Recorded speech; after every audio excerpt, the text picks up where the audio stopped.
Hello, everybody.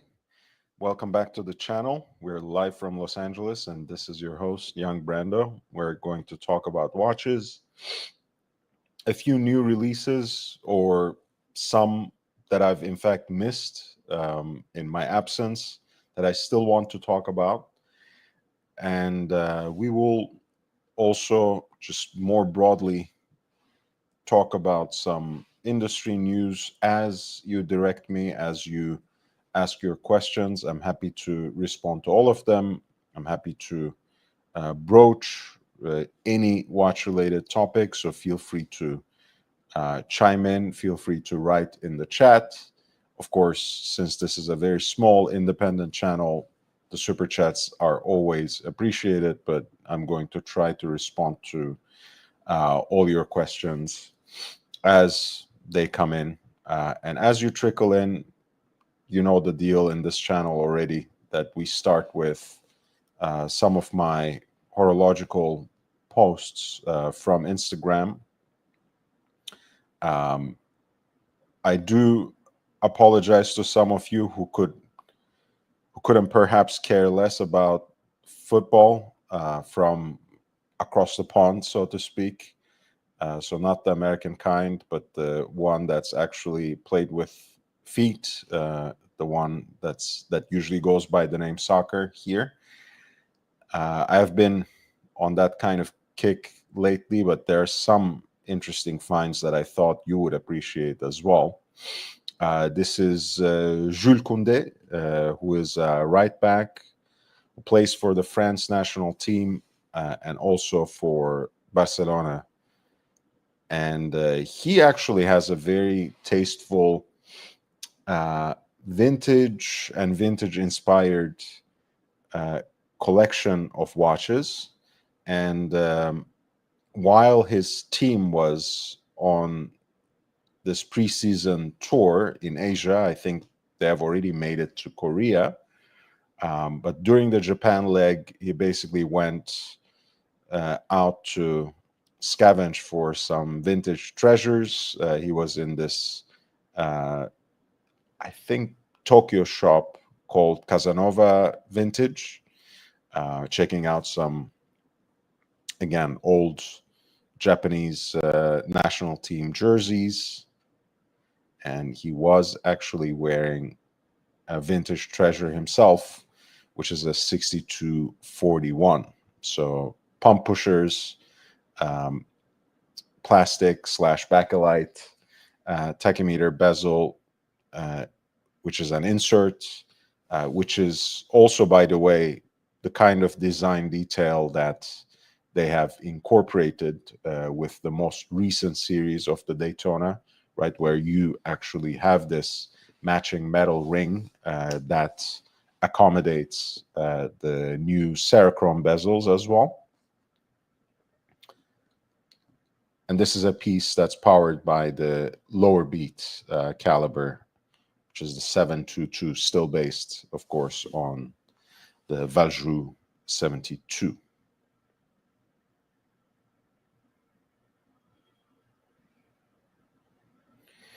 I have featured them on my page before, and it was a pretty interesting find from the Paris Fashion Week, no less. So I do want to revive that a little bit because it was a pretty striking and quite rare Cartier watch. Here he is, where he was on the Kid Super show.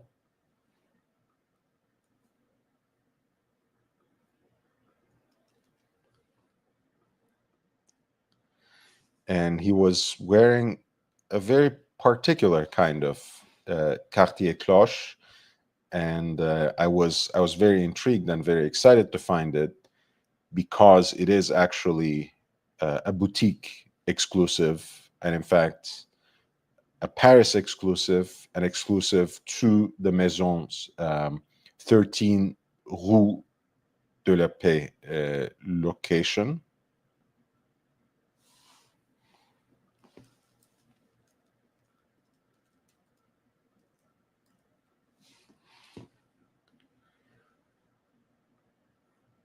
And you know, pretty much in the same vein where the Cartier London branch, the London house, gets their crash, you know, that has a very limited allocation per month for a kind of run that goes for 2, maybe for a maximum of 3 years before it gets renewed. Pardon me. This Paris boutique for Cartier also gets limited editions, or rather exclusives, once every so often. They usually have a tradition to give them salmon dials and use the number 13 as part of the design, usually at noon or at midnight at the 12 o'clock position, whatever you want to call it. In this case, you have a Cartier cloche rendered in platinum with the ruby cabochon that goes with it, and that tops off the beaded crown. And again, a beautiful salmon pink dial. Here's a picture of the watch in a different light. So just so you have a better idea, it's not a guilloche dial or this or that. It is a vertically grain brushed salmon pink dial that exhibits multiple shades of that salmon, and I think goes beautifully with the white metal case, which is in this case in the exclusive platinum.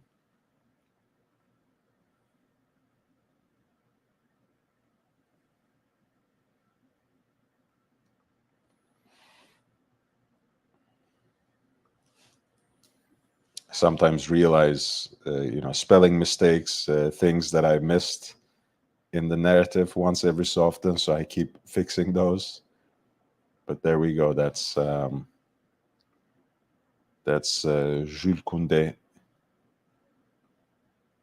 and his Cartier cloche Rue de la Paix exclusive.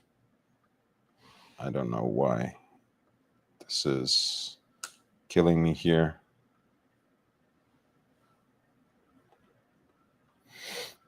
I posted 3 times today because why not? I usually post twice. This was Désiré Doué, who was quite a sensation in his very first season at PSG, Paris Saint-Germain. I think he arrived from Rennes, I want to say. Quite a talented, gifted youngster, wonder kid or golden boy, as people like to say in football terms. I think he's barely 19 years old, and he made an incredible impact, especially in the Champions League final, but really throughout the season. They completed that long, elusive continental treble, so they won the league title, they became their domestic cup champions, and actually won the Champions League as well, which is the very first for Paris. I think they had a Cup Winners' Cup before, which is a defunct competition. So it's really a rare occasion, but for a project that they have had now for quite some time to have finally paid off, I think is really important. And Doué is on vacation here, and he's wearing the platinum Daytona from the earlier series, from the previous series, the 50th anniversary edition, so to speak, with the full glacier blue dial that is not only a platinum exclusive, but remains exclusive to this edition, because for the 126506, now even the version that has the baguette cut diamonds for the hour markers has maroon colored outer rings for the chronograph registers that echo the Serichrome tachymeter bezel. And I really like it. I think this is probably my favorite Daytona, certainly my favorite platinum Daytona. I can tell you that. I've I've stopped dreaming about a lot of the vintage stuff, but when it comes to um, self-winding, I certainly love the 16520, the Zenit caliber 400 based, caliber 4030 powered pieces. That was in fact the first generation of automatic Rolex Daytonas. But when it comes to more modern, more contemporary stuff, this is certainly my absolute favorite, precisely because of that very unique full ice blue look on the dial that has still a lot of depth and a lot of interplay of different shades and finishes. And of course you have the sparkle that you get from the baguette cut diamonds. It's a very, very unique, very desirable piece, at least to me. And of course the platinum Daytona in series, in some sort of full production, case and bracelet was first introduced in 2013, which was the 50th anniversary of the model, 1963 to 2013. And it was a very special 50th anniversary indeed. And of course, it still exists, even in a slightly modified form, as part of the lineup as 116506. But this is a 116506-0002.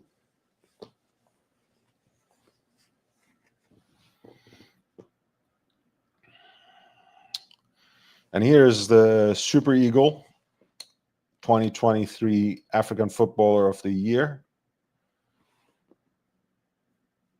And now Galatasaray striker Victor Osimhen. He won the Serie A title with Napoli in 2023. And somewhere, somehow, his relationship with the team broke down between the contract negotiations and his, I think, a certain brush up between him and part of the club's own social media, a certain section of the fans. Whatever it was, he ended up coming on loan to Istanbul, to Galatasaray for the last season.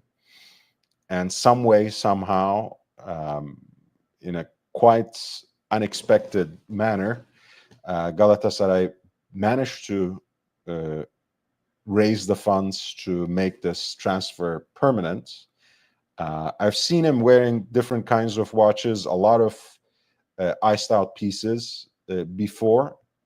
I've seen him wearing other hype brands that I'm not going to mention now, because people are already lifting a lot of content from my Instagram, especially, but even from here.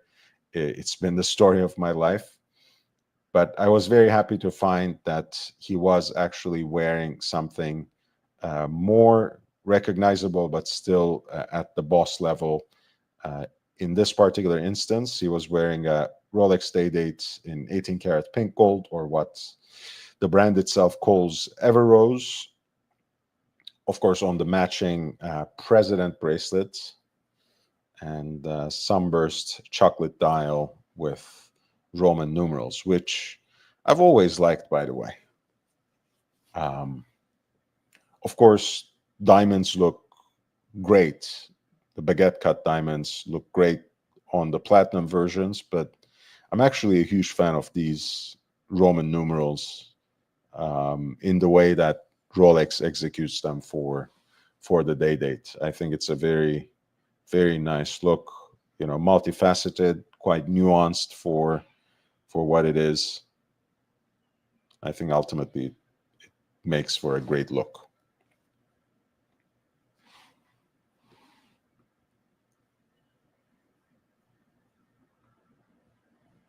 Hey, Patek Chris, nice to see you.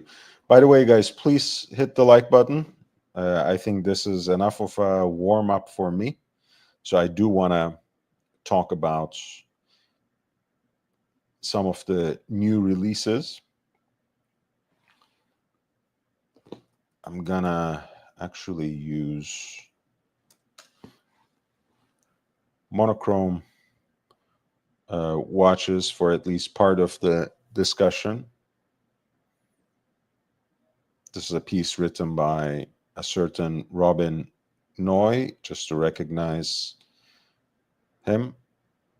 But we are going to mostly use the visuals. Basically, Seiko released a number of limited editions for their Prospects speed timer line, which is kind of their traditionally motorsports oriented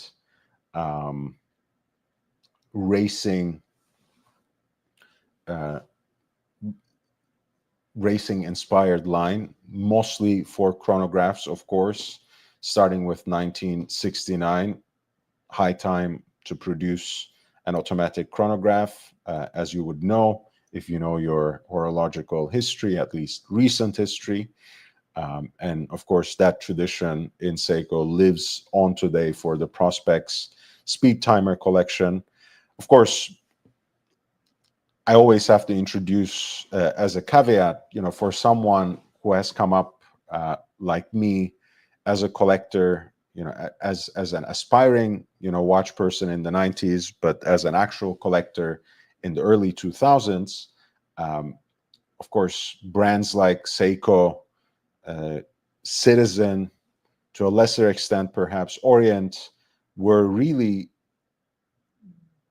the only quote unquote budget brands that we had. And Seiko, of course, had always the crown at providing the kind of serious watch that could go blow for blow for a lot of Swiss watches that were at that entry luxury level, and sometimes be even better. Of course, today's customer has a long list of micro brands to choose for.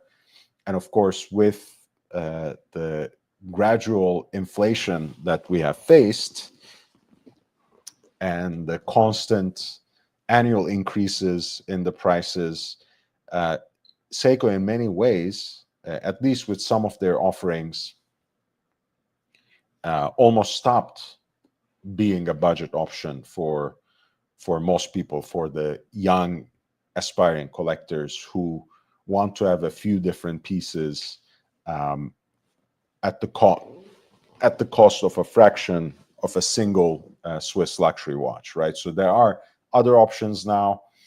So the era of Seiko supremacy is over, yet that doesn't mean that they don't still offer some exciting pieces. I think this trilogy of retro-inspired Prospect speed timer pieces that come as limited collections that are dedicated to Seiko's relationship with rally racing specifically, and the Datsun 240Z car even more particularly. And the three watches that you're looking at, let's start with the one on the left. There we go. The first one is a time and date one, simply called the SPB 517. It does have at 6 o'clock the Datsun logo, kind of a modern, sporty time and date watch dimensions, scaling right under 40 millimeters in diameter and 12 millimeters in thickness, in stainless steel. You will notice the two crowns very quickly, somewhat awkwardly placed, I have to say. One is, of course, for setting the time, and the other for rotating, or rather setting the inner bezel. And as you can see, uh, rather than say a rotational dive timing bezel that would have graduated minutes from 0 to 60, this one has from 60 to 0. So it's more of a countdown bezel than anything. Of course, you are free to use it, of course, however you please, and certainly not necessarily always for counting down to the start of a rally. Um, but that being said, this is kind of the purpose-driven origin of that countdown bezel. Of course, the placement of the crowns has a lot to do with the fact that they used an existent movement and done basic modifications at it. I mean, the reason I said it's kind of awkward is, of course, it could have looked a little better if one were at 2 and the other at 4 rather than 3 and 4. That and this date at 4:30 kind of drives me up the wall almost in terms of my OCD. But otherwise, I think there's a lot to appreciate aesthetically on this watch, and perhaps that's why I find those little details a little more irritating, because otherwise there's a lot of balance actually, between the brand signature at 12 o'clock, the kind of sponsor slash dedication for Datsun at 6 o'clock, and then you have those 5 minute intervals that are color coded, 3 back to back in gray and then orange, gray and then orange, for 15 minutes segments each. You have the centrally deployed sweep center seconds, of course, that is in a beautiful orange. The minute hand itself has an orange tip. I mean, I think that this is a very cool looking watch. So if you don't have the same sort of OCD about those particular elements of design, like the date window and also the placement of the double crowns, if you can get over that, this could be quite interesting. The movement for the watch is the caliber 6R55, classic fare of an automatic movement from Seiko, beats at 3.5 hertz with a power reserve of 3 days at full crank. And fitting that rally theme, it is mounted on a perforated black leather strap with some red backing and lining, which you can see here.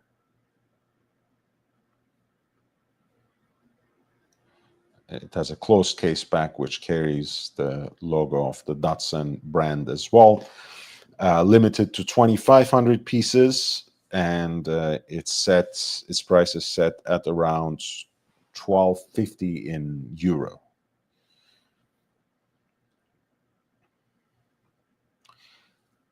The second piece is the automatic chronograph. I think beyond this limited edition, so if you are not interested in the details that set apart this limited edition, you might look into the classic stainless steel version of it, which apparently exists and is even cheaper.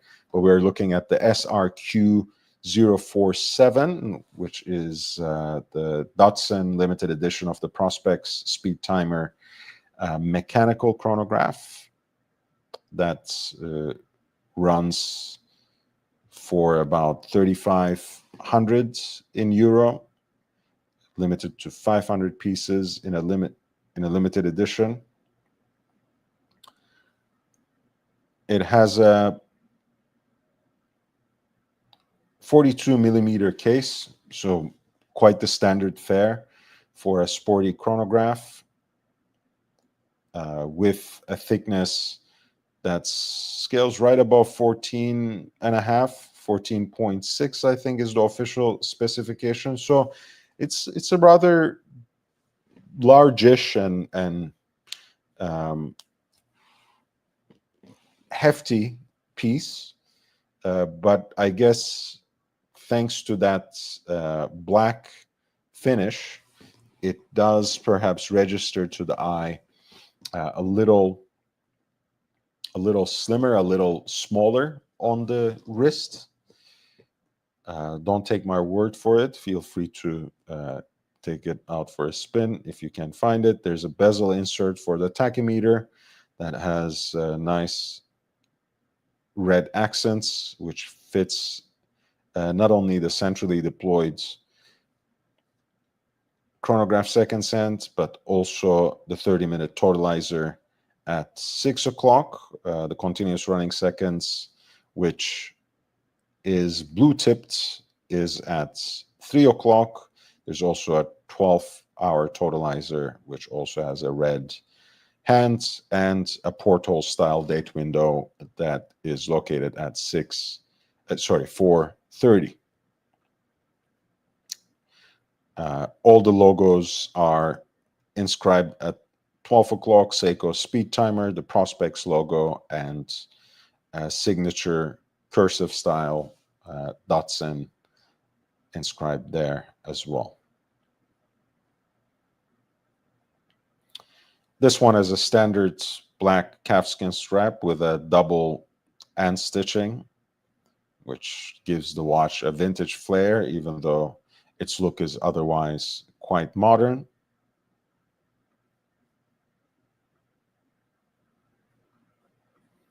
And this piece too has a classic closed case back, as befits a watch that is built in a more utilitarian mold.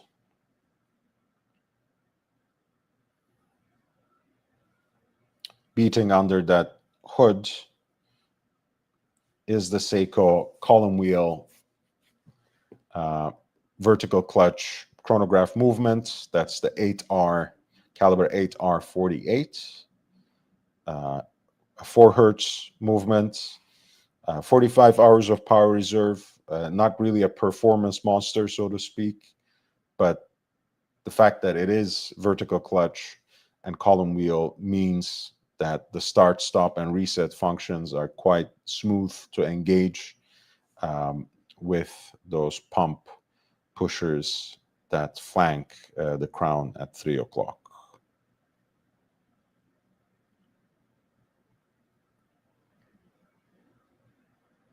And again, this is a 500-piece limited run, but at a slightly cheaper price point.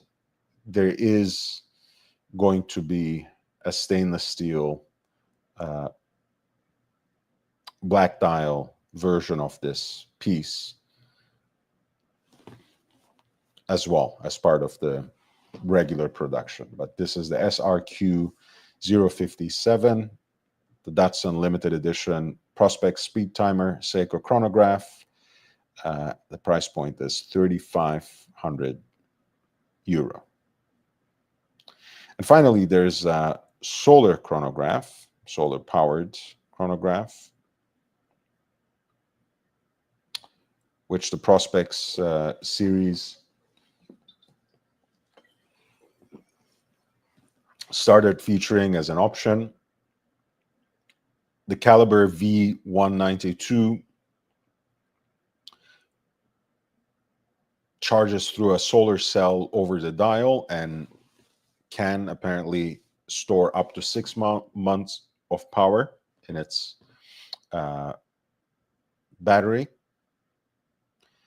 The subdial at 6 o'clock apparently also serves as a power reserve indicator. As you can see, full empty kind of shtick going on there. This piece comes on a matching stainless steel bracelet. its aesthetics are otherwise somewhat similar to the mechanical chronograph that we were looking at.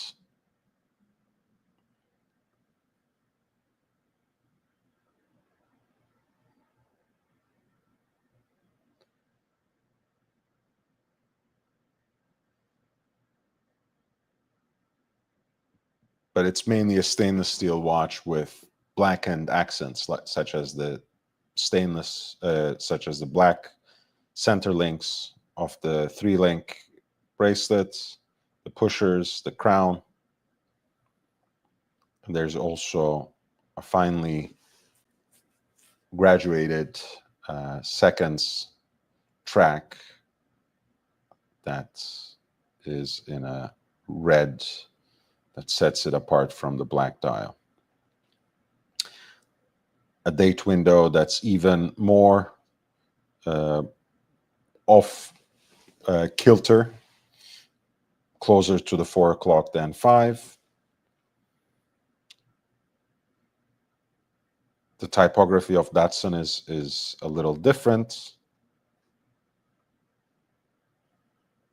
There's a continuous running seconds at 6 o'clock.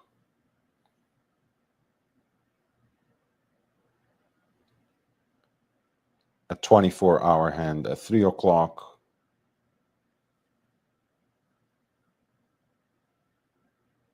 And I think a 60-minute counter at 9 o'clock. I may have mixed it up a little bit. No, sorry, the small seconds is at 9 o'clock, the one with the blue hand. There's a 60-minute counter at 6 o'clock. So that's the 60 minutes totalizer, which also doubles up as the power reserve indicator.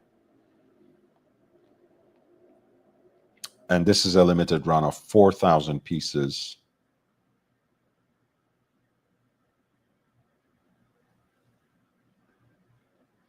And it is cheaper, of course, than the mechanical chronograph, considerably so, at 1,050 euro. GW Hurricane. I appreciate the question, but that's a brand and piece that I've never heard about before. I can't really rate and intelligently comment on things that I'm absolutely unfamiliar with. It's just not in my wheelhouse. It's not what I do.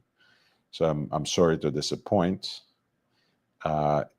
If you do want to put me to work, feel free to send it in with a super chat, and we will learn in real time, so to speak. But I'm not ready for that. I don't even know. It literally reads like a foreign language. So no offense, but I don't know. I guess it's a Chinese brand, maybe a small Chinese brand that's making an entrance to the market. I'm not familiar at all, so I'm sorry.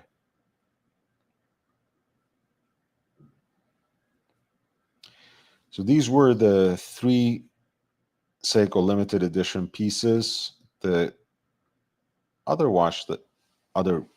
couple of watches that I want to talk about are from Nivada-Grenchen, which is a Phoenix brand of sorts, you can say. They were,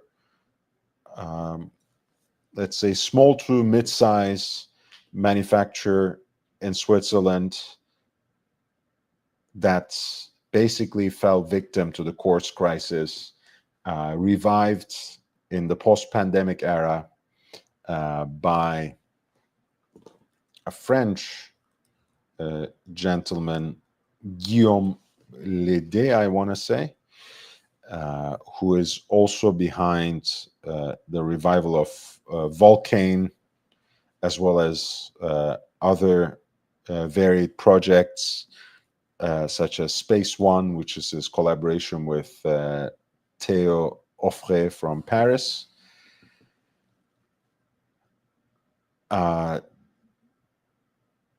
Appropriately, because Nivada-Grenchen was, to a certain extent, known for their chronographs, but who wasn't at the time. A lot of the releases have been focused along the years on chronographs, and the most recent one to join to the fold is this interesting chronograph blue, which I think has a lot of throwback elements that both fans of 60s, 70s chronographs and sports watches, as well as particularly fans of the so-called Paul Newman dials or exotic dials on the Daytona would appreciate. As some of you might know, those Art Deco fonts for the numerals and the square and hash marks for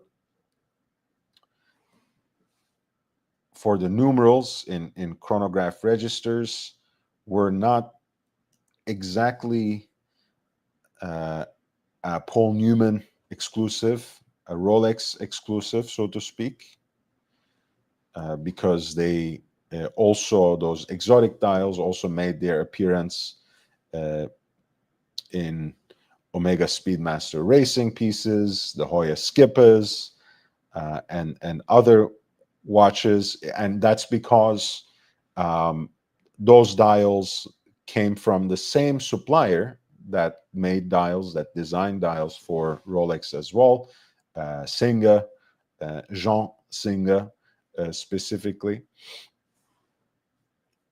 So you have a number of vintage makers that have similar design elements, and that's because they were all mostly buying their dials from the same supplier, designed by the same artist or same group of artists. The Chronosport is actually based on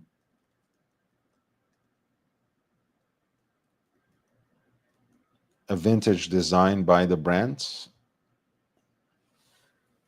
Apparently, Guillaume Lédé, while he was doing his research and collecting some of the pieces from the brand's own history through auctions, stumbled upon a relatively rare prototype, which was maybe made in 24 examples or something. And apparently, when he posted it on Instagram, there was a lot of demand, or so the story goes. So it was quickly recreated. It is this blue dial version that is new. The piece also has a unidirectional, fully graduated timing bezel rather, around it.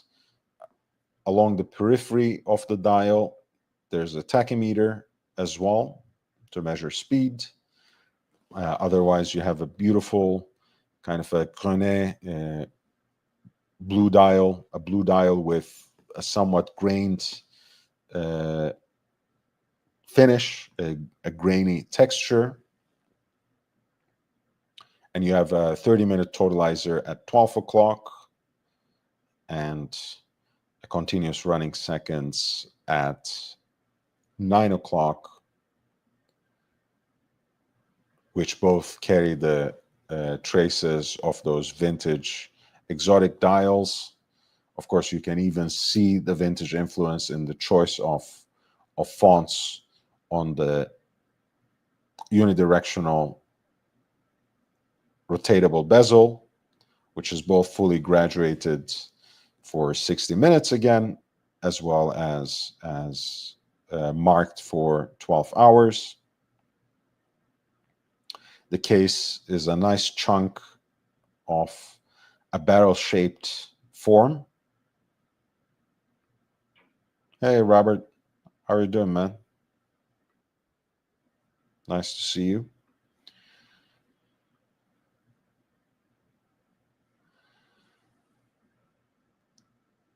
It's 38 millimeters in stainless steel, largely grain brushed, but with generous bevels.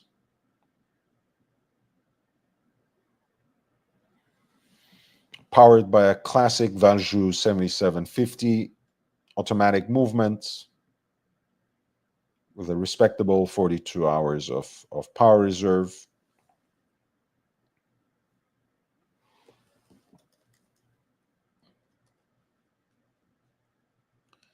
The thickness is quite a bit, almost 16 millimeters, 15.7. Let's see if we can find a side profile of this piece. Not really. That's the original prototype, by the way, apparently. Which looks really sexy, honestly. Like, it could be, we're going to talk about their earlier PVD gold pieces, but this would be a sexy watch, honestly, in like PVD gold with this configuration. Champagne chronograph registers against a black dial. And you see the depth rating is inscribed in red as well, which again, is very reminiscent, of course, of those old school Zinga dials that were made for Rolex as well. Apparently, that prototype was a run of only 20 pieces. Apparently, they have run out of the bracelet version, which looks very beautiful. Nice design. It's not integrated, but has that look of at least a coherent, not seamless, but rather flush design.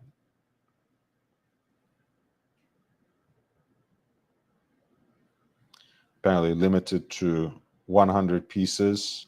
Already sold out with the bracelet, but you can still order it with the number of options they provide in terms of the different styles of leather strap, as well as a rubber band from Tropic.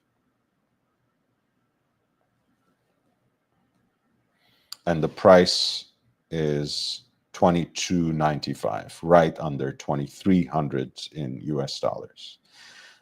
Please hit the like button, by the way. We have been talking watches for quite a bit. Talked about some interesting pieces that I have documented on the wrists of real people on Instagram. And then we talked a little bit about new releases from Seiko and now Nivada-Grenchen. And the model we were looking at was a 70s inspired chronograph with a blue grain dial and exotic chronograph registers with those Art Deco numerals and squared and hash marks. And the price is on the strap $22.95.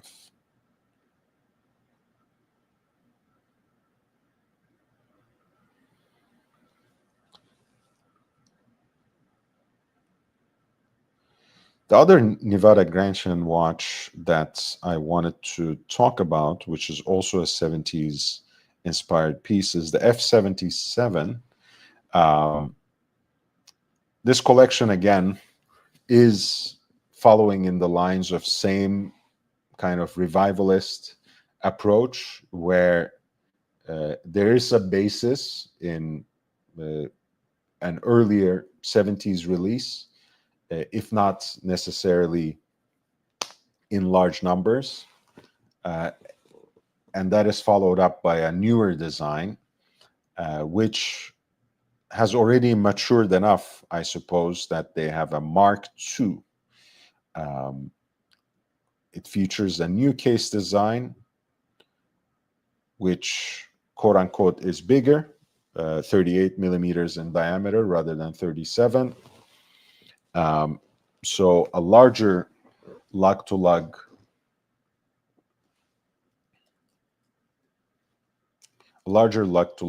length than the earlier model that came out in the March of 2023. However, the Mark I was rather flat with lugs that were quite extended. This piece has a little more curvature, I'm given to understand, as you can see from this particular picture. So it might presumably sit better on the wrist, although the rather bulky case back strikes me as something that might actually prevent that.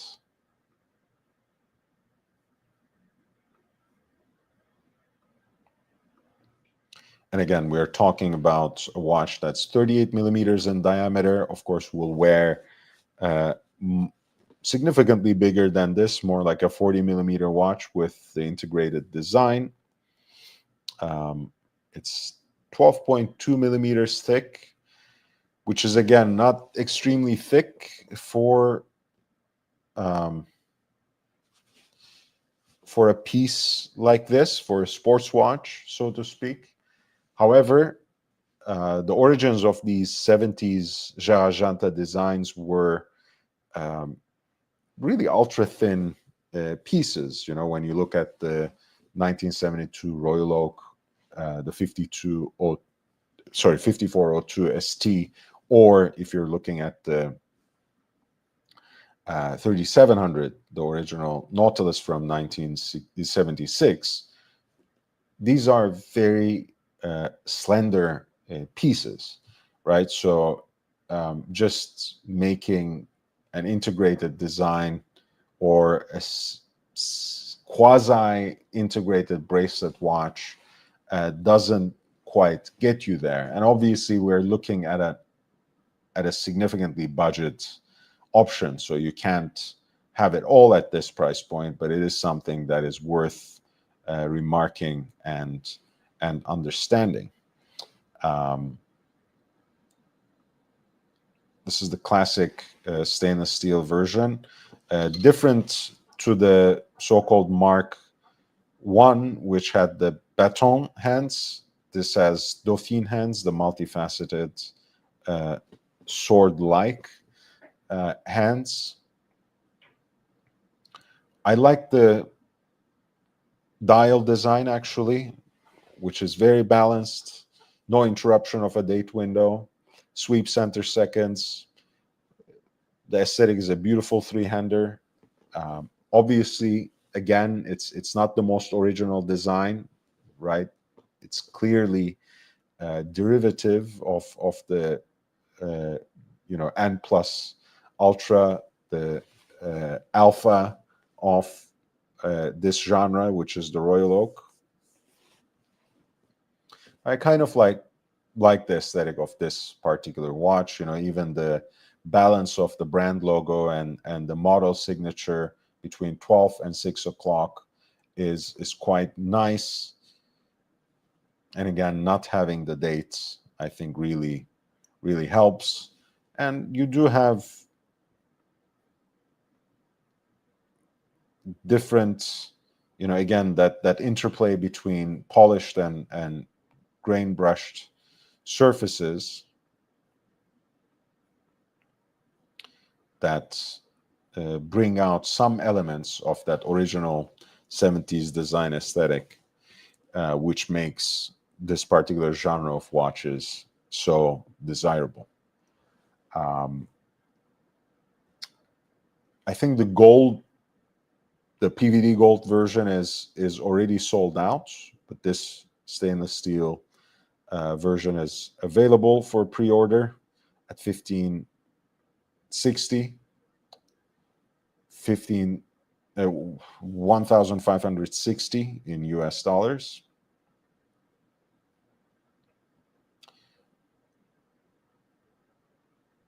There's again a PVD gold version, which is at 1760 with the bracelet. Currently sold out. I have a sense that it will come back. Perhaps not exactly with this dial.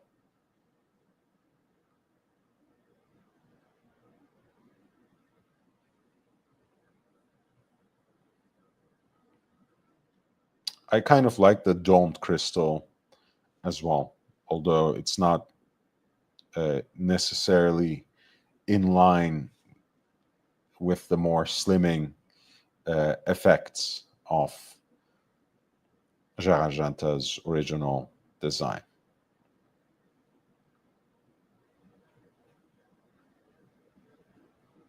Honestly, I prefer, whether it's PVD or other forms of gold plating, whatever the aesthetic appeal is, I still prefer the stainless steel anyway. So your money is probably better spent on something like this. Of course, the Mark I was cheaper, which you can already see here with the previous models, which are not all sold out, by the way, right? There are still examples here of the blue dial, for example, of the Mark I.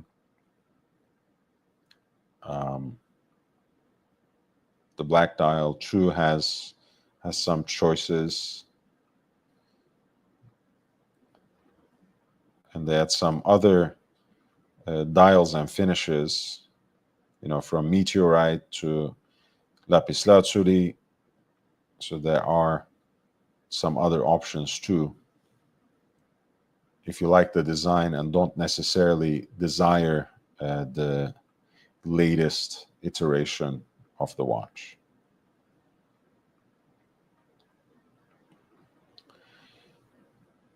The last new or newish release that I want to talk about is the new series by MB&F, Max Büsser and friends, which has proved somewhat contentious.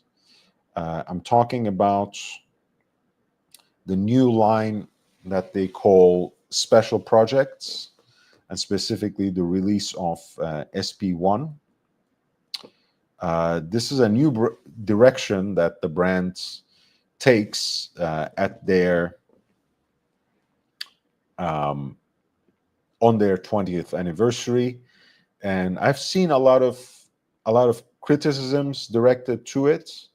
And honestly, I concede a certain point, because the main element to which people directed their critiques was the fact that this wasn't the kind of watch that MB&F was supposed to build, right? They have their entire design aesthetic, which Maximilian Büsser, in his personal engagements, speeches, interviews, weaves into this entire philosophy.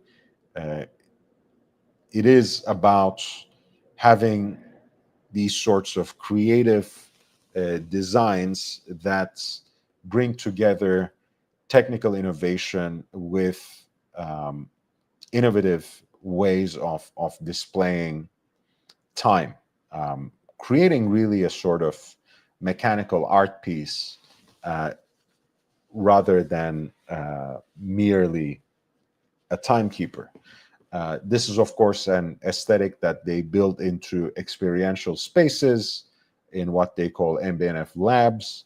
If you have visited these in Geneva, we have one here in Beverly Hills, which is a place that I really like, or anywhere else, you will have very quickly sampled that the place is built around so many different examples of mechanical arts, some of which don't even have timekeeping, even as a peripheral, secondary or tertiary aspect to them, you'll quickly realize that MB&F makes a very strong statement that goes, in fact, beyond a design aesthetic. So it's not surprising to me that some of the brand's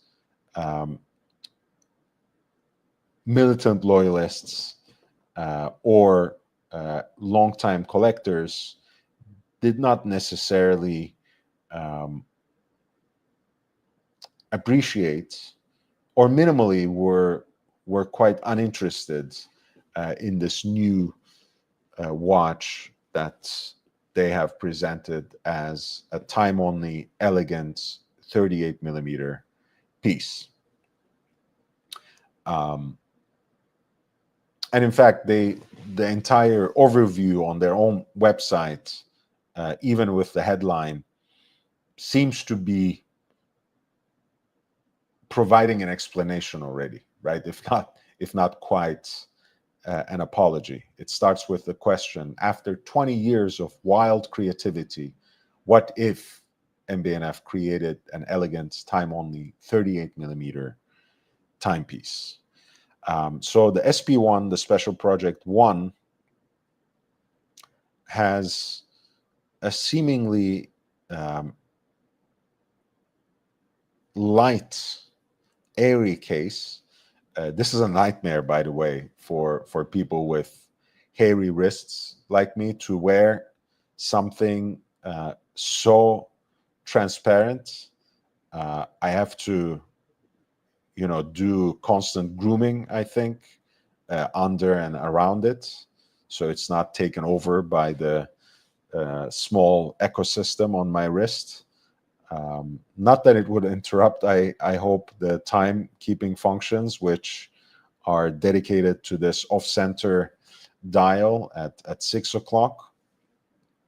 But certainly it will sprout all the way through this movement, which, by the way, looks kind of like a smiling face, right? It has that anthropomorphic element, which I think is at least partly the charm of this specific design.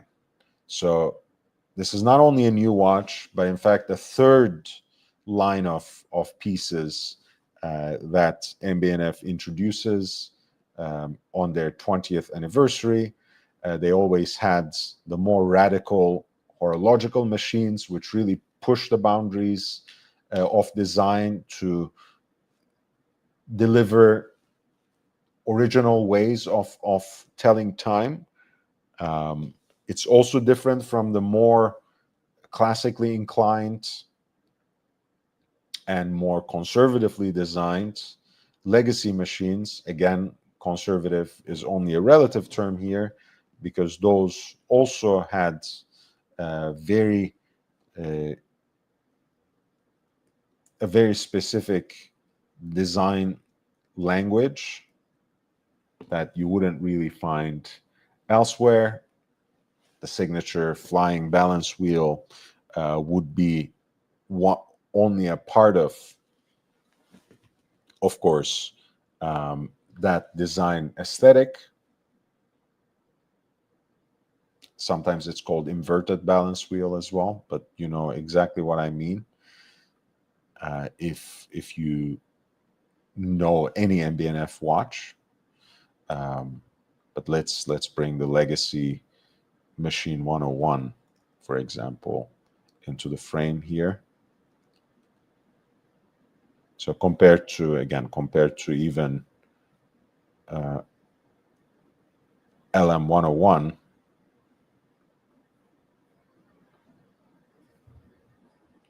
the SP1 is a much more tame design.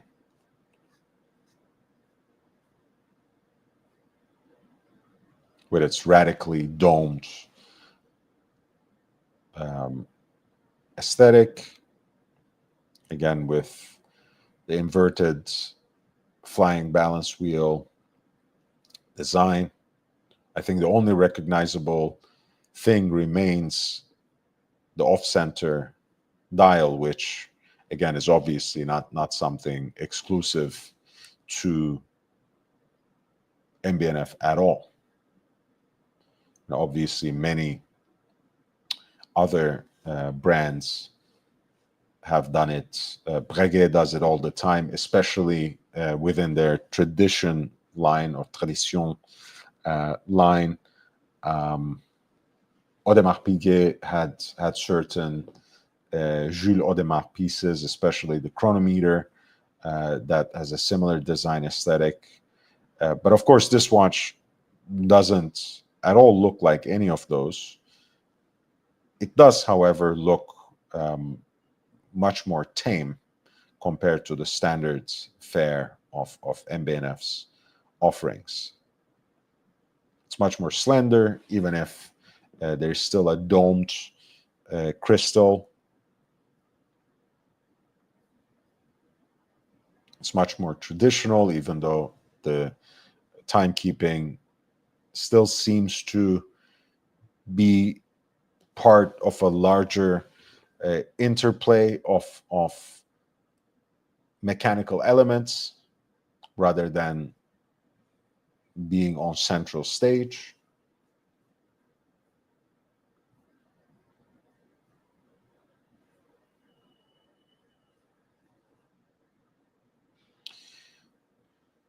And the SP1 is, in fact, offered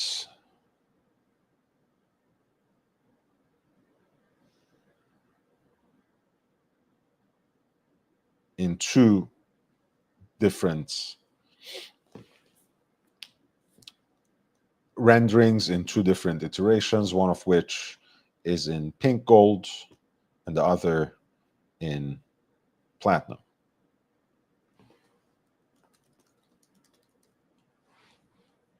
And the price point is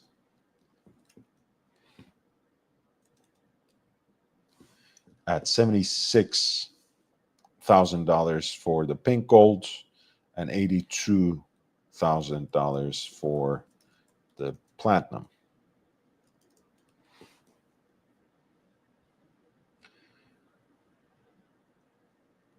And whereas an LM, Legacy Machine 101, which was otherwise perhaps the conventional entry point, although again, the MB&F is a strange tribe, so to speak. So people have all sorts of different entry points into the brand. That's roughly around 75,000 in stainless steel. So I understand the criticism that they have perhaps faced, but I don't begrudge them for coming up with a watch that is perhaps easier for the average collector to digest, and that can still act as a sort of point of entry, as a sort of gateway drug to a larger engagement, to a more broader immersion into the brand. Again, it's not really my aesthetic. It's not really what I expect and appreciate from a brand like MB&F, but especially at this point in time where the market has been contracting for quite a bit after a lot of independent brands having experienced the best time period ever in their history. Again, I don't begrudge them for introducing a model that will bring in a different kind of customer at a slightly more digestible price point, right? An uncomplicated watch, that's just hours and minutes, essentially. Excuse me. That provides a very tame and assimilated version of the brand's aesthetic, without, I think, taking everything away. The signature is still there, um, at least from the profile.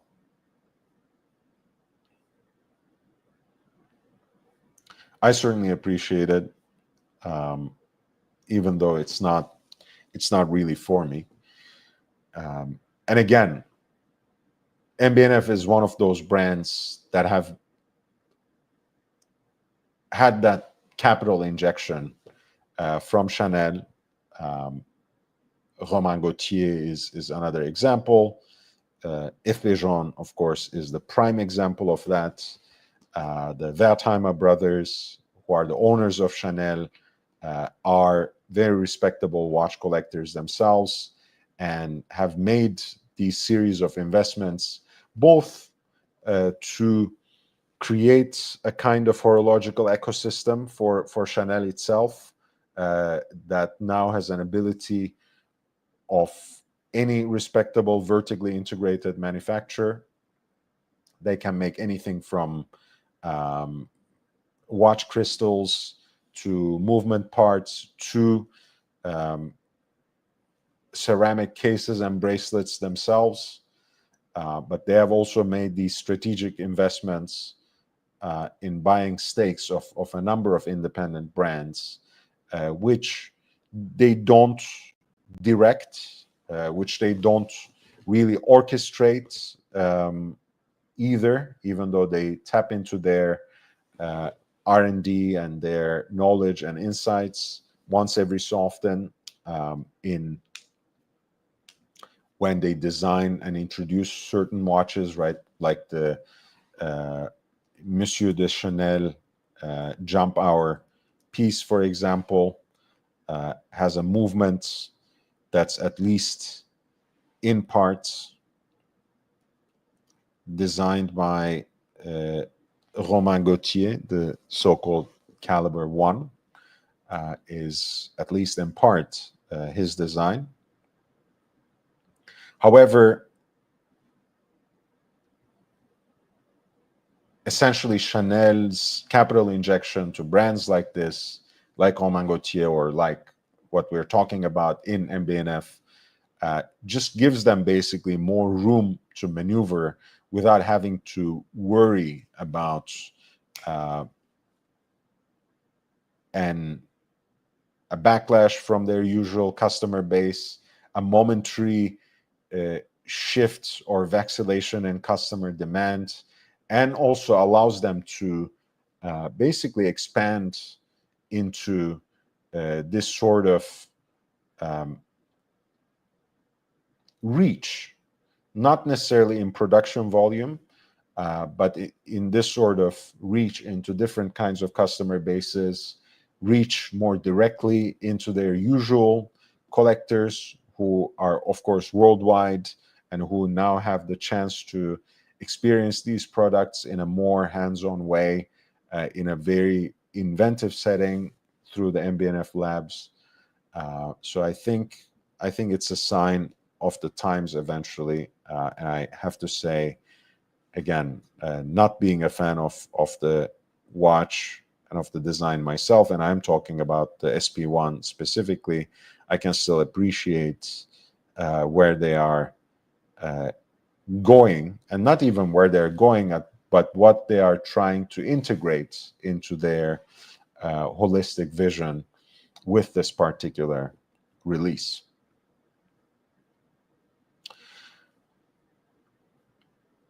I don't have the link pinned necessarily, but I'm gonna do it now. The StreamYard link is there if anyone wants to jump onto the panel. Otherwise, I will spend some time to talk about the timed in Eichen auction that's going on right now. Please hit the like button, by the way. If nothing else, that is a great way to support this small channel. As you guys know, I am cultivating an independent voice. I'm not supported by any aspect of the industry, even though I cover auctions all the time. I'm not sponsored by auction houses. I'm not in the pocket of a brand or any other interest group within the industry, which allows me to serve only one master, which is you. I go my own way. I produce my independent content, but that also means I'm beholden to your support. So anything you can offer in terms of through the channels that YouTube already makes available for you, that would be much appreciated. Or there are other ways that I describe with links in the video description as well. So feel free to avail yourself of those too. I'm going to talk about some of the pieces that in Eichen Auction House offers through their timed auctions. You know, there's already every week a new slew of watches that come through. The usual caveats, again, always when you're interested in a piece, get in touch with them. If you live in the vicinity, if you're close enough and they can exhibit those watches, they can show you those watches, you should always go in and see it yourself, or at least arrange a viewing for an agent, you know, someone who consults for you, someone like me who can go in and check these things out. I think within Eichen, since the model is online and they have watches sometimes in remote locations, in different warehouses, that might not be necessarily possible, at least for these weekly and monthly affairs. They also have sometimes in-person auctions where they do have traditional previews. But even then, I think you should always be able to reach out to them, ask further questions, ask for more photos, and ask even perhaps a video conference call if they have the watches at hand, so they can show you some of the details. There are a number of Cartier and Patek pieces in this selection, as well as a random assortment of IWC and even Jaeger-LeCoultre and Rebelle-Forcé. So let's get right into it. One of my favorites, classic Cartier designs that don't exist in the catalog anymore. This is a piece that's called the ceinture, the French word for belt, specifically because the design, the double octagonal case design, resembles a belt buckle, rendered here in 18 karat yellow gold. What we're talking about is the reference 78100 for lot number 6.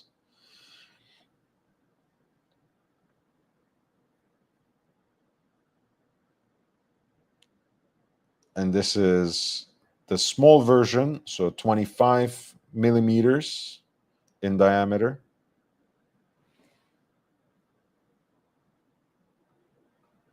I will give the link in the chat, by the way, if you want to follow it yourself. Oops, this is not what I wanted to provide here.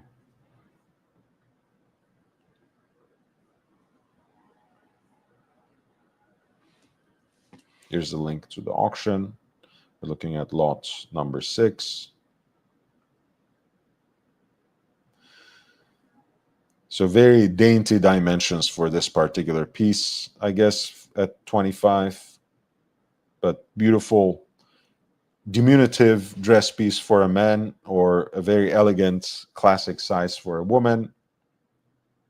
That immediately identifiable Cartier déployant clasp, which matches the 18 karat yellow gold case. Another beautiful design element of this double octagonal piece is also the captive winding system, where the crown is housed in between the two octagons. I think it's an octagonal crown too itself.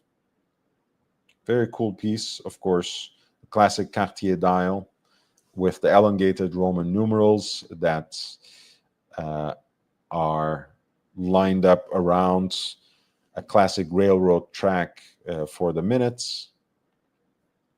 And this is a piece with hand-wound mechanical movements, the caliber 78-1 specifically. If you look at the case back,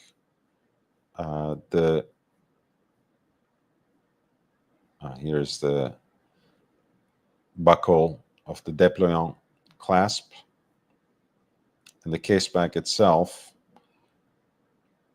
has relatively crisp and extremely legible engravings, including the hallmarks for the yellow gold, as well as the reference number. So it's in a good condition, not unpolished, I don't think, but still with the lines of the original design quite nicely recognizable. The piece is currently being bid at 30. I think I can get this in US dollars. Let's just do that. It stands right at 4,000 in US dollars for lot 6, with about a day left on the clock.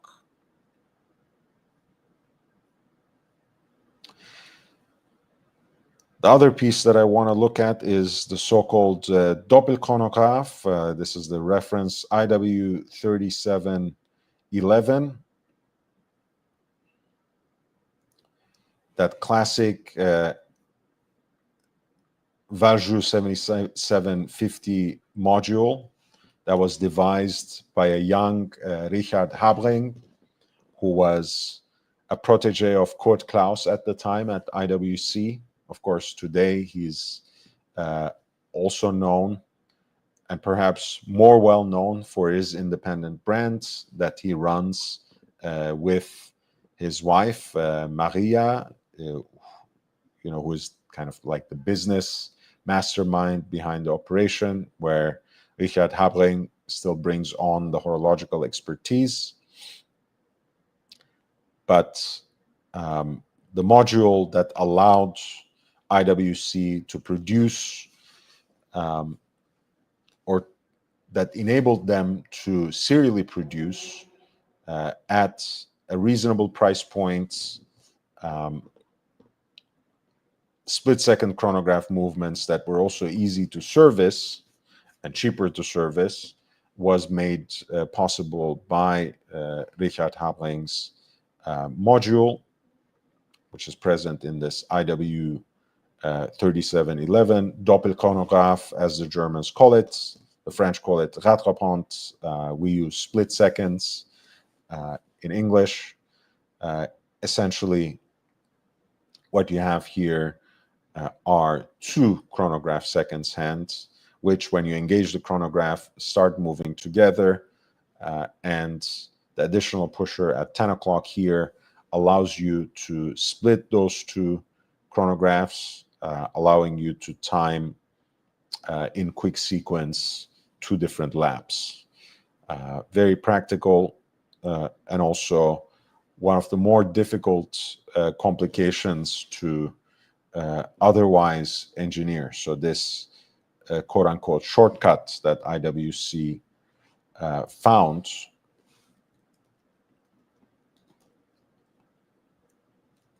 thanks to Richard Habring's resourcefulness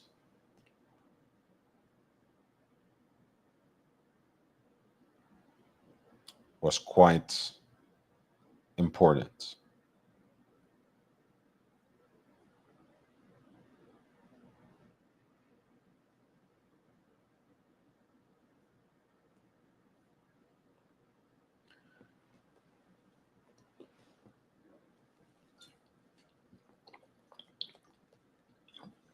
it was quite a leap in the 90s for IWC, perhaps in the same way that the Code Klaus module for the perpetual calendar and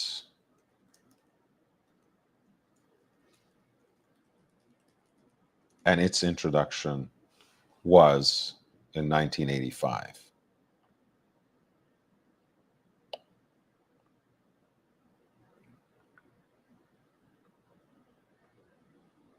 So this double chronograph or doppelchronograph is, pardon me, is itself quite collectible, very classic watch. Of course, quite cool as well with its day-date function in German as well here that you can see.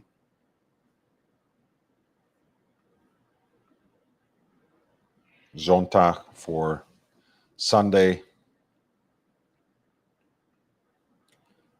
Otherwise, the piece has the classic kind of pilot's chronograph aesthetic of IWC with its Arabic numerals, the triangle at 12 o'clock,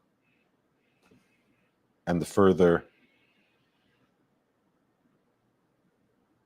luminous plots at the quarters. Continuous running seconds at 9, 12-hour counter at 6, and the 30-minute totalizer at 12 o'clock. The hour hand is pretty distinctive with its rectangular shape.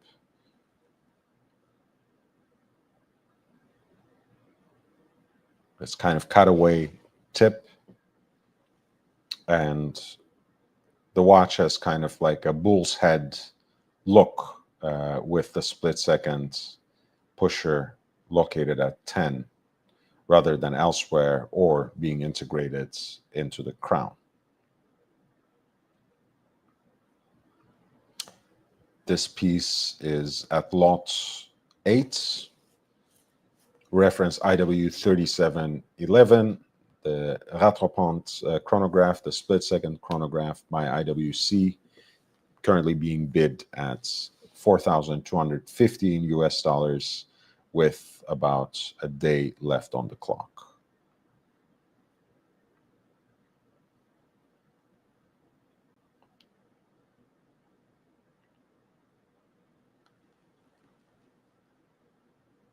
The Reverso Sun Moon is a classic as well. This is lot 11.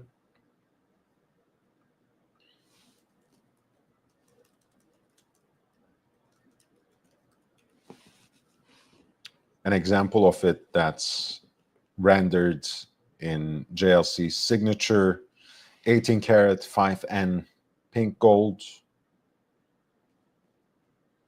It was introduced right around the turn of the millennium in 2000.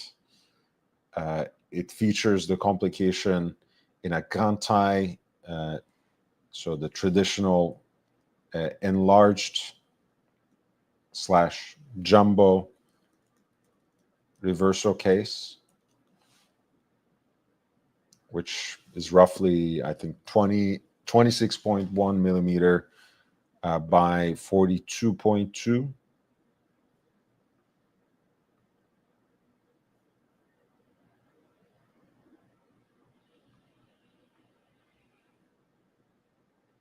It has the power reserve that has this fan-like display that emerges from 11 o'clock.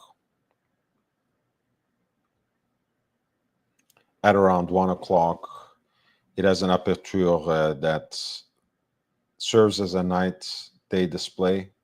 Of course, the disc there completes its full revolution in 24 hours, and then the moon phase indicator has a crescent-like opening at 6 o'clock. And of course, that displays the phases of the moon completing its revolution in a lunar month.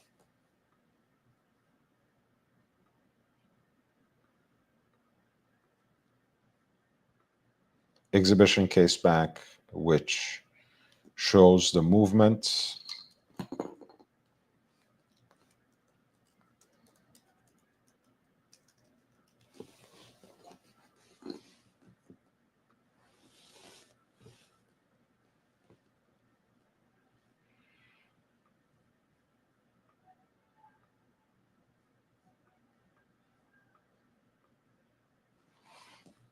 Beautiful classic reverso with its silvery off-white dial, Arabic numerals, heat blued hands, and additional blue accents with the night, day, and moon phase indicators. In the modernized but still relatively conservative Grantai case, which is again 26.1 by 42.2 millimeters, as I just double checked.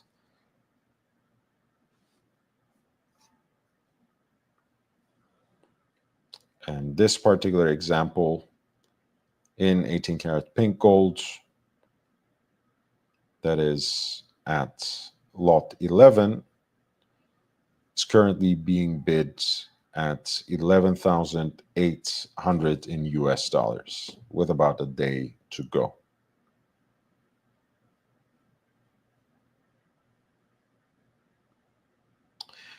The forgotten stainless steel integrated bracelet watch from Patek Philippe, the Neptune, the 5085 line 1A is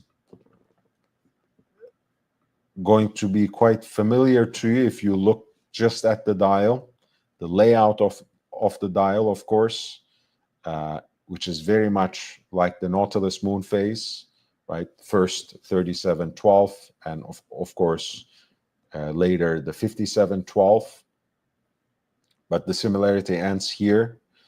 It's a very different dial design, certainly a very different aesthetic for the case, which still has sort of a nautical theme.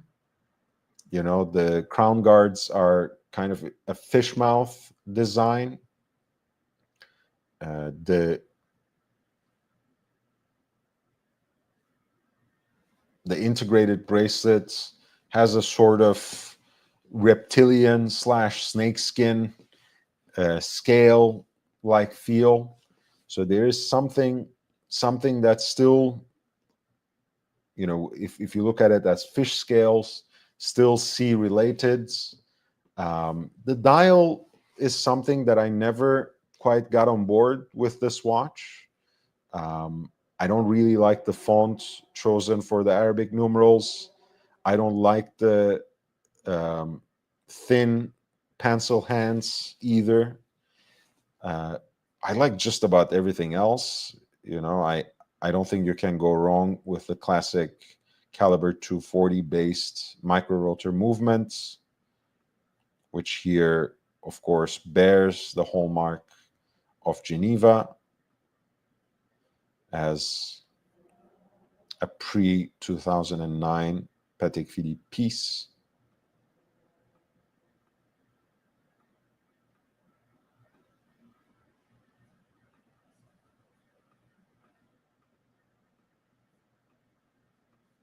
As you can see here,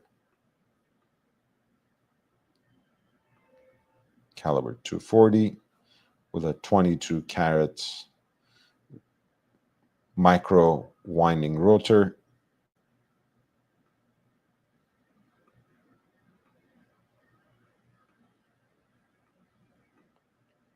This is the Patek Philippe Neptune moon phase.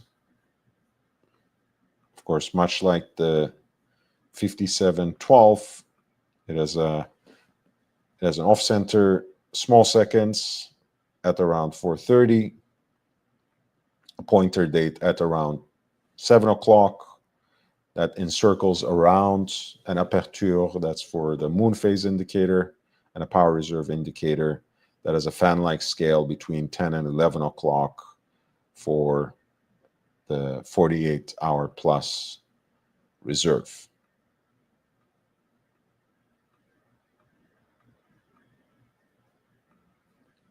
The pieces at lot 12 for the In-Eichen auction for this week, and with about a day to go, it is currently being bid at 21,700 in US dollars.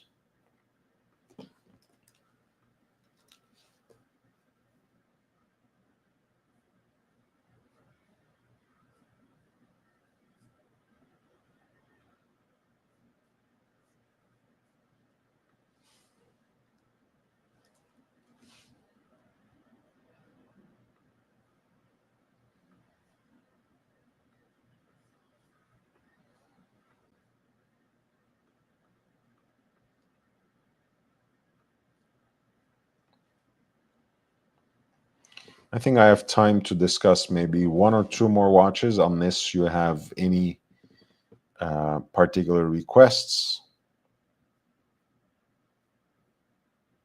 which you should feel free to direct with a super chat. Chrono Swiss is a brand that I think doesn't really get a lot of respect or attention, even though it has, I think, over the years been a pioneer for many different things in serially produced watches. The first serially produced watch with a sapphire caseback was made by Chrono Swiss under Gerd Rüdiger Lang's leadership. The first open-worked chronograph, serially produced, again, was made by Chrono Swiss. Here we have a piece at lot number 9 that's relatively newer, I think, has that regulator layout that the brand had come to be known, with a guilloche style white dial, pardon me, off-center hours with Roman numerals at 12 o'clock, a spade set of hands that has a elegantly twisted minute hand that takes its position as a centerpiece here, according to the tradition of regulator watches. Again, beautiful guilloche dial that has this sort of ricochet element at the center, kind of a basket weave design for the hour, the subdial for the hours, as well as a coin-edged frame for every single sector. Very classic, beautiful work, balanced design, and an open tourbillon cage at 6 o'clock, which, since it's a 1-minute tourbillon, of course, doubles up as a kind of seconds indicator as well, right? Because you can see the completion of the revolution with the help of this blued screw for the tourbillon.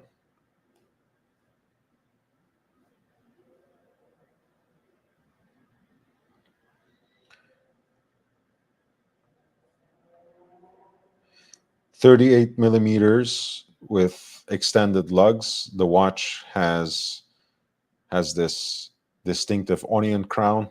Again, something you see in Chrono Swiss's designs time and again. Knurled bezel in the front and the back, as you can see here. Beautiful pink gold case with extended lugs. Here's a look at the movement from behind. Rather industrial and not very pretty, but still respectably finished with heat-blued screws, and a matching tang buckle as well. This is lot number 9 for the Chrono Swiss Régulateur Tourbillon in 18 karat pink gold, currently being bid at 9,300 with a day to go. Please hit the like button.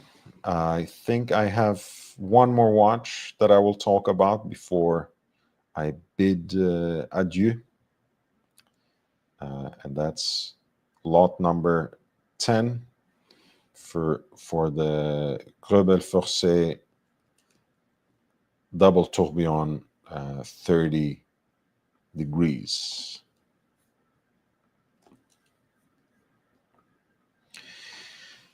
Rebel Forcé's double tourbillon 30 degrees was made in 144 pieces in total.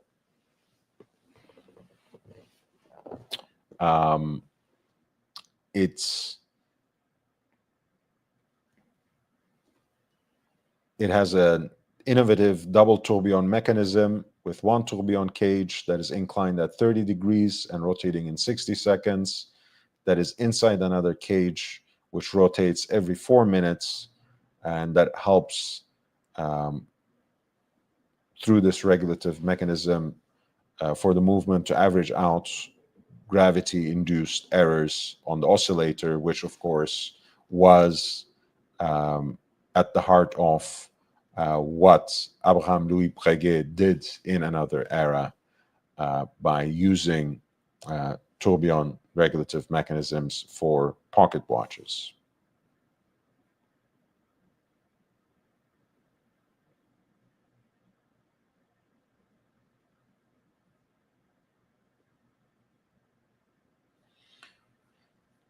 Across 3 different metals, white gold, pink gold, and platinum, 144 pieces were produced altogether between 2004 and 2010.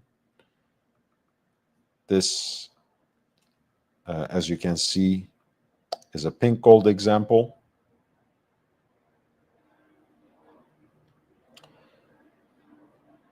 .5 millimeters in diameter and relatively thick as well.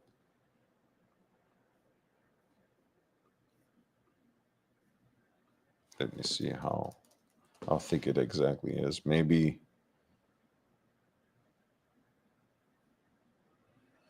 I was going to say 15, but it's actually 16.3.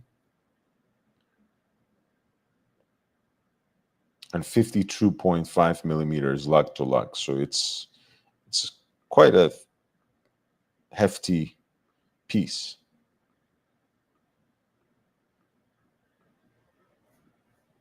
I love the presentation material, by the way. Look at this gorgeous box. It looks like a pharaonic coffin rather than a presentation box for a watch.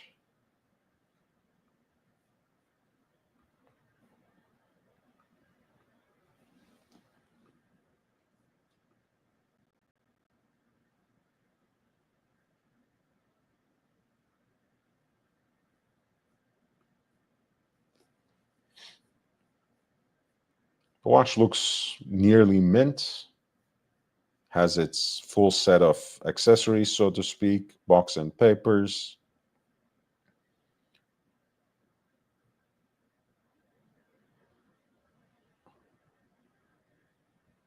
And again, 1 minute tourbillon rotating inside a cage that itself completes its revolution in 4 minutes.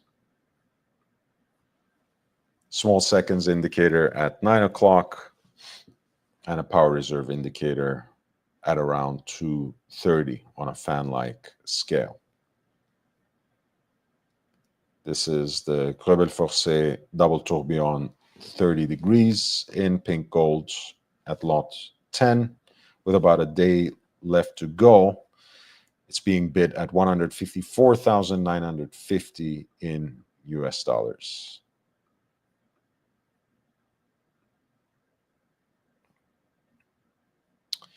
All right, I think that's it for me for tonight. Again, thank you so much for being here. Please hit the like button on the way out. I hope I will have longer live streams with you, even marathons as we used to do, as I have by now warmed up and became more regular. I think over the last 2 weeks, I've had at least 4 live streams per week, which is far from where I want to be. I do want to be more regular. I do want to be every day. I do want to be live at least for 2 hours, if not 4 and longer. And for that sort of consistency, quantity, and quality, I do need your help. So any contributions you can make through the channels that YouTube offers you, whether it is in the form of a super chat, a super thanks when you're leaving a comment once the live stream ends, or in terms of buying or gifting a membership, which will give you access to exclusive content, would be fantastic. Of course, you can also help me grow this community, which you can do in a number of ways. One, of course, if you give me likes, that essentially pushes the videos forward within the algorithm, gets more eyeballs on the content, which will help me grow the community. If you give the link, share the link to my channel, to my Instagram account, to other watch enthusiasts and collectors, that always helps. That will be much appreciated. And you can see the link right here to my Instagram platform as well. So feel free to follow me there, like the posts, and leave comments once every so often at least. That always helps. We are by now a growing community that's far from what I envisioned at the beginning and far from what I desire in this moment as well. So anything you can do to add more people to the fold, to this community that we're building, that comes together around the passion for and knowledge of wristwatches, would be much appreciated. If you do want to help in other ways, there are links in the video description, so feel free to explore that. But I will see you in the next one. Until then, stay safe, stay healthy, wear and enjoy your watches. Thank you. I'll see you tomorrow night, I hope. Bye. Hit the like and leave a comment.